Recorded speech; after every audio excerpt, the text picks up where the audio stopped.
on November 22nd, 1963? I had taken my 5-year-old son downtown to see the presidential parade. This is a picture taken by Mr. Nix of the limousine at the time the shots were fired.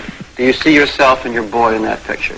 Yes, sir, this is myself and this is my son on this frame here where the first shot hit the president. I would say that he was possibly 30 feet away when the first bullet struck, moved a little closer, and was possibly 20 to 25 feet away when the second bullet hit. Did you see the effect of the bullets upon the president? When the second bullet hit, there was a hair seemed to go flying. It was very definite then that he was struck in the head with the second bullet. And yes, sir, I very definitely saw effects of the second bullet. Did you see any particles of the president's skull fly when the bullet struck him in the head?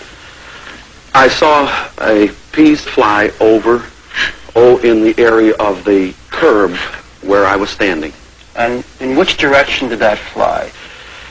It seemed to have come left and back.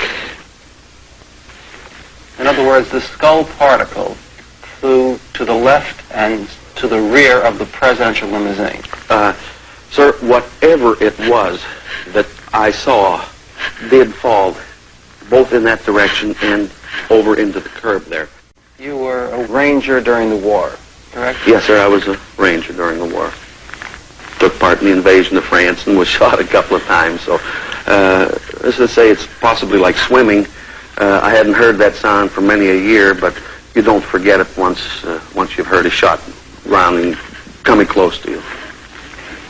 Did you speak with newsmen on November 22nd and tell them what you saw? Yes, sir, and told them simply that their 2 shots had hit the president and the direction that I had thought the bullets had come from. Did you at any time that day make a statement which was televised? Yes, sir.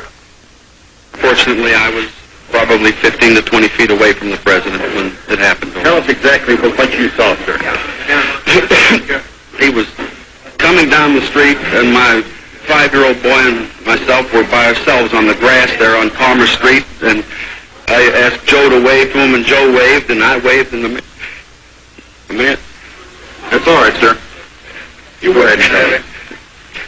As he was waving back, the shot rang out, and he slumped down in the seat, and his wife reached up toward him, and as he was slumping down, and the second shot went off, and it just knocked him down from the seat. I'm positive it had hit him. I hope it didn't, but I'm positive it had hit him, and he went all the way down in the car. Then they speeded up, and I didn't know what was going on, so I just grabbed the boy and fell on him in hopes that there wasn't a maniac around. I'm sorry.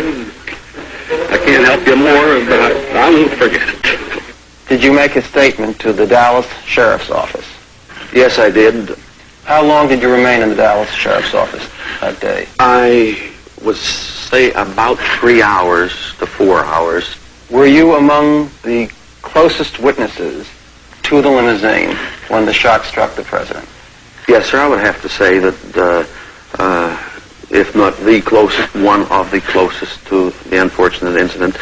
I did get a view of something I'll never forget. Were you called as a witness by the Warren Commission? No, I was not called by the Warren Commission to testify.